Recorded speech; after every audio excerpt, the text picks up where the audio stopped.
welcome back to Knowledge Resources Author Insights. Today we're sitting down with Professor Nitasha Ramparsad, who is the author of Gender Equality at Work, Some Are More Equal Than Others. Nitasha, we're so excited to have you today. Nitasha is a social justice activist. She is an everyday feminist, and we will be discussing gender equality in the workplace and in society today, as well as, of course, her book. Nitasha, once again, thank you so much for joining us. Thank you for having me. So, Nitasha, just to kick us off, you mentioned in your book that in your professional experience, gender mainstreaming as a strategy just did not yield the results that was expected of it or wanted of it. You mentioned this specifically with regards to your professional experience as a state official. Could you expand a little bit on this and just what you mean by that? Why did gender mainstreaming not work? So in my experience, both in the private sector and in the public sector, the approach to gender mainstreaming tends to be a tick box exercise where people will perhaps have an events-driven approach. So for example, they'll have a Women's Day event, perhaps even Women's Month events. During 16 days of activism, they would have more events. And so that ended up being the driver towards what people perceived as gender equality. However, there were some that moved beyond just events mainstreaming and looked at things like policy, sexual harassment policies, looking at the equity of women in senior management, but that is insufficient. You actually have to look at an enabling environment for gender equality to be mainstreamed every day. It's an actual everyday exercise. And many people stand behind the argument of culture that in an African society, and in fact, just across the globe, really, not just only in Africa, attitudes towards gender equality tend to be just mainstreamed to little boxes. So I then decided that I am a pracademic. I consider myself a practical academic.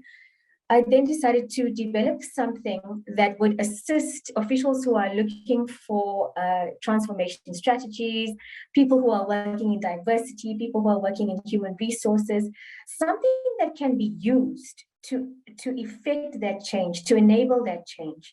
And I think that the aim of that book was really with a workplace focus. But off the back of that book, the feedback was that the book is very practical in nature and allows people to mainstream, practically through things like performance agreements, performance plans, looking even deeper at more DEI issues, which is diversity, equity, and inclusion. However, people then said to me, you know what, Nitasha, these kinds of barriers actually start from youth. And that by the time people have come through the ranks of high school and university and then started early career, and where we were in the conversation was people who are already established and cannot seem to make the jump, what they said to me was, we need an intervention at a younger age. And so last year, I launched a book on gender equality for children, trying to inspire young minds to look at careers that are perhaps not stereotypical. So for example, a boy can be a nurse, a girl can be an engineer. And those messages from early childhood development, if you instill it from that age, then the preconceived notions that people grow up with then start to unravel. The fun fact is that you only have 8 years in a child's life to inspire them, to influence them in terms of how their worldview will be. And it does alter as you age. And I'm not saying that, older people or perhaps even your preteen or your teenager cannot be influenced to be different.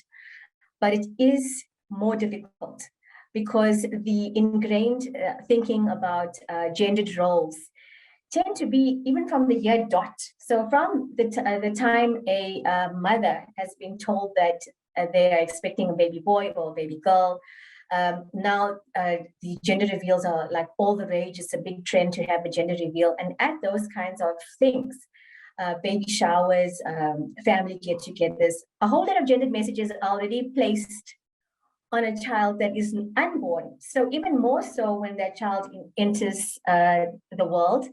And so between these two books, I'm trying to influence people, not just children, but also caregivers, parents, to think about how it is we are looking at a society and to move beyond cultural norms. I really do believe that every generation has the responsibility to determine what their culture is. And we do not have to keep regurgitating messages from the past. So interesting, Natasha, that these norms and these stereotypes, we really take them on from a very young age, as you've mentioned. And sometimes they may be difficult to recognize in ourselves just because they're so prevalent in society. Obviously, as HR practitioners, the goal is to be as impartial as possible. So what advice would you have to an HR leader who really wants to recognize and break down these prejudices within themselves? Look, everyone carries something called unconscious bias. And your unconscious bias is all the messages that you have held that is influenced by so many things. It's influenced by the way in which you were brought up, your language, the geographical area that you live in, your family structure, your education. All of these elements are part of your life, and they make you view the world in a particular way. And so therefore, when you meet another person, perhaps of a different culture or perhaps of a different race group, you automatically, your brain automatically selects the kinds of things that you would perhaps say to that person, the tone that you would speak to them in. Perhaps even, your own political prejudices might even be reflected in how you are speaking, but it's unconscious. And so you're not aware that you are actually changing the way that you're speaking because you've encountered this particular person. So I think the first step is to recognize your own unconscious bias. What are the things that you carry that make you speak to people in a particular way? And it's not even just, a race conversation or diversity conversation. It can even be something like you enter a boardroom and suddenly you speak in a different way. Perhaps you're more soft-spoken, perhaps you're afraid to speak, because the equality conversation can only really be effective if people at the same table are allowed the same airtime. So if you think, for example, about who gets the most airtime at a boardroom table, even if you just do a small exercise like just time the amount of minutes allocated to each person, you will find a massive gender stereotype where men are allowed to speak more often, and often repeat ideas that have been already discussed. And even though, I'm giggling about it, it is a sad reality, a frustrating reality, and not just for women at that table, but also for other men. So in this gender equality conversation, one has to reflect on their unconscious bias, has to also become aware of things like, how do I interact? How do others interact? And then to also hold each other accountable. Not everything has to be, policy driven, where you hold people to a particular standard and you say to them that you have to sign certain documents, even though that's all very important. Things like sexual harassment policy, work flexibility policy, rotational policies for things like work trips. That's very important. If you think about who goes on golf trips all the time, who are they? And why do they go so frequently? And why isn't that rotated? So those things are very important. But on an everyday level, people have to almost not police, but be aware of how people communicate. And things like sexist jokes, perhaps even inappropriate comments about your physical appearance, or perhaps even things like cultural practices. These are intolerable. And so I think the first step really as an HR practitioner is to look at what kinds of nuances does your workplace have. And I think that is perhaps your point of departure, because each workplace will have a different nuance. And I think that audit where you actually engage your staff, because it's all well and good to have training and to have books and to have a plethora of resources in the online space, but the real answers are from your staff. So you need to actually engage with people and ask them, what is it that they find difficult in the workplace? How do they feel about working in cross-functional teams? How do they work with people of other genders, other races? Now there's a huge move towards people who are non-binary, that are not being recognized in South African society within the workplace yet. But this is a movement that has been sweeping the universities and will definitely filter into the workplace. And so these are things that people are not even considering. But again, to come back to your question, it's definitely an introspection, and then also to look into your staff and find out what is it that they are finding a barrier in their workplace. The gender dynamics, which we've discussed at length previously as well, is an incredibly interesting and complex relationship. But I wanted to ask you, do you believe that the move towards remote work and hybrid work and having so many men return to the household, has this had any effect on gender equality or equal opportunities? And could you just comment on this new relationship that's happening? Well, I would like whoever is viewing this video, if you are in a household, a heteronormative household living with men in a marriage, or perhaps in a partnership, or even if you just have people of the opposite sex living in the same house, do this exercise. I would like you to write down a list of activities that you complete before you log on to your virtual office. So COVID-19 has presented a new set of dynamics where we are now working in our private space. And I think what you will find is that there is a shift in terms of men doing perhaps more chores, but there is a very, I don't know, perhaps frustrating reality that the stereotypical gendered roles still persist and they pervade society. So you'd still find women in the household, whether it is the biological mother or the grandmother living in a joint family system, the nanny, the domestic worker. A large amount of labor is still falling to women in the household. So you'll find that working women need other women to support them if they are caregivers. And with COVID-19, we saw a large number of younger people pass on. And so children have now been shifted, to aunts, to family members, where now people are responsible for caregiving, not just for biological children, but caregiving for the elderly, for extended family, and for now perhaps more people due to things like also job losses. The job loss impact in South Africa has been really hard during COVID-19. We are sitting at 36% unemployment rate. And for a working class women, the statistics show that 7 people depend on that one salary.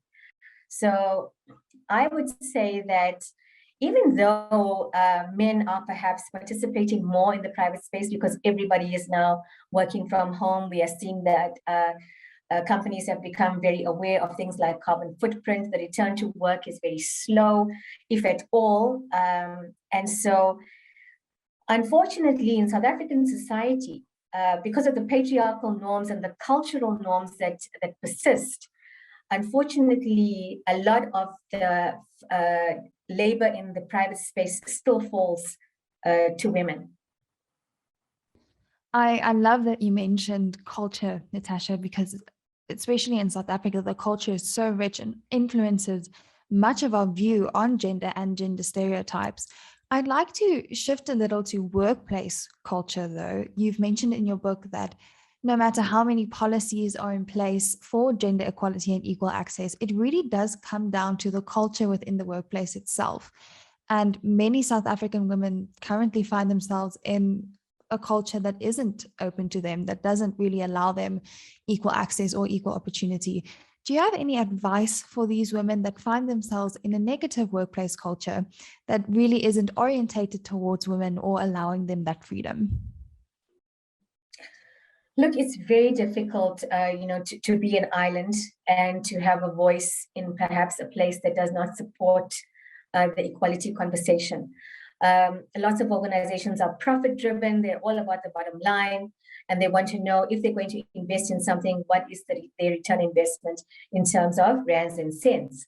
However, people are not seeing that if you allow for the equality conversation, statistics are showing that those organizations actually become more profitable by allowing a more diverse and equitable space. I think that your first port of call is to have the informal conversations with other employees, and you might find that other people also feel the way that you do, but people are afraid to speak on their own. And I did mention the issue of unemployability, and people are trying to protect their jobs and therefore are not as vocal, as outspoken. However, I would urge you to look at allies who are perhaps even at a senior level, who can help you to perhaps create forums within your HR where people can speak about these kinds of things. And gender equality is not a skewed women's issue. There are many elements that have to be discussed, one of which is toxic masculinity in the workplace. And men are also victim to gender inequality. Men are also not included in the caregiving conversation. So for things like paternity leave, did you know that there is no such thing as paid paternity leave? There's 10 days unpaid, which then men have to claim back from the unemployment insurance fund. And there's no supportive system for them. For caregiving activities, if you think if there's an emergency with a child or perhaps caregiving for a child at home, family responsibility leave is very limited and often not taken up by men when it is available because of the stigma around caregiving only being for women. So, when we think about how it is that men are treated in terms of caregivers, men are now also responsible for looking after the elderly, for caregiving to children, to perhaps even extended family, and that is being just blatantly ignored. And in order to create that conducive culture, everyone has to buy into it. So you need senior management to buy into it, to drive it from a policy point of view. You also need your HR to buy into it, to create those kinds of enabling policies and enabling processes for people to be able to access that. And then people in the organization have to believe in that message. It's senseless having a flexible work time policy that nobody accesses because everybody's too afraid to be seen as wanting a flexible working arrangement. And statistics are now showing, especially with the work from home, that people are actually working harder from home because it's assumed that you are in your natural environment somehow, you are not producing enough, and therefore they are expected to do more with less resources, because in your home, you can't just rock up to your marketing office and ask for something really quickly. You actually have to be an island.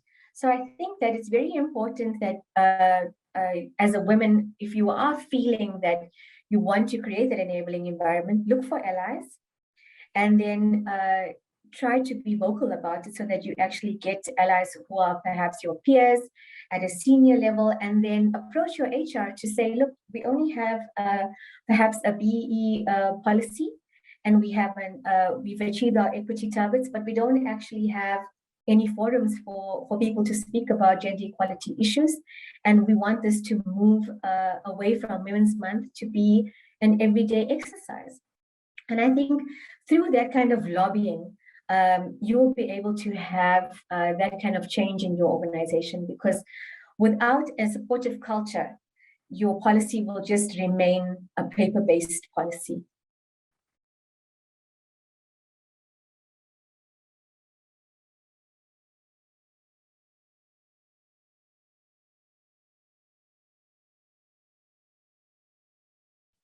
Thank you so much, Nitasha. Just as a closing question, I would like to ask you, what are we missing out on in an ideal world where women do have equal opportunities and equal access in the workplace? What benefits do those organizations have that we currently don't have access to? In short, what are we missing out on by not offering equal opportunities to women and by not having this culture in place? I think that without giving women equal opportunities, we're not getting enough profitability, not getting a diversified view. You're getting a very patriarchal view of what is somewhat called the old boys club. And therefore, those kinds of organizations, and you'll see statistics are showing that the inclusion of women, the inclusion of people who are from marginalized groups, to have a more inclusive organization, those decisions are more profitable for an organization because they are understanding their market better. And if you think about, trying to sell a product or trying to create a market share, you can't only have one perspective. You need to have multiple perspectives. And I think that what organizations are missing out on also is to have a better functioning organization that has a low turnover of staff. Now we're seeing that millennials are dominating the workplace, and there's a high staff turnover because millennials are not tolerating poor work environment, poor treatment, etc. And that can only be rectified if they are feeling valued, if they are feeling that their contribution is actually making an impact. And I think the way to have a higher retention strategy and perhaps a longevity of a vision is to invest in people. And that investment can only be made with people who feel like they want to be there. A lot of the solutions by organizations is training for training's sake. And so they just keep shoving people into training rooms or making them do online training, and then it doesn't do anything for the organization. So I think, organizations are missing out on the opportunity to actually diversify, to find out more about the people that they work with. Even if you look at like a hiring process, in a hiring process, there's a lot of skewed perceptions around who should be hired. There's a 2021 study that was just done by the University of Stellenbosch on the return to work of working mothers.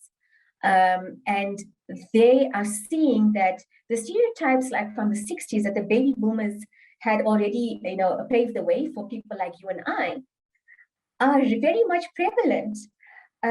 Employers are seeing these kinds of women as not invested. They should be at a coordinator level, at a basic administrator level, not appointing them at a higher level because they are perceived as not fully committed to their work on the basis that they have children. So that really startled me because that was a study from 2021. And that worldview is so aged that I was really shocked. And I feel that, even other elements like the wage gap is still 35%. Women are not being paid the same for the same work. So I think if companies would see women as equal, that we would get a higher yield for the investment in the country, because now we would have a vested workforce, a workforce that feels honored, and not a workforce that is, we keep struggling to find our space. We need to have a celebration of difference and an embracing of that difference. If people really sat down with each other, not just in terms of gender, but if you're looking across, like, in terms of like their cultural intelligence, their emotional intelligence, you'd find that all people are really the same. All the things that people are facing at work are the same. And so I think that, widening this conversation and looking at the element of gender equality amongst other inclusivity and diversity issues can go a long way in making organizations function better. Well, I think that's all we have time for today. Nitasha, thank you so much for joining us. For those interested, Natasha's book will be in the description below. We will have it linked. You can find it in select stores or online at the KR Bookshop. Nitasha, you have been a very insightful leader, very inspiring. Thank you so much for joining us. Thank you so much, Amy, and thank you to Knowledge Resources. I really appreciate the inclusion.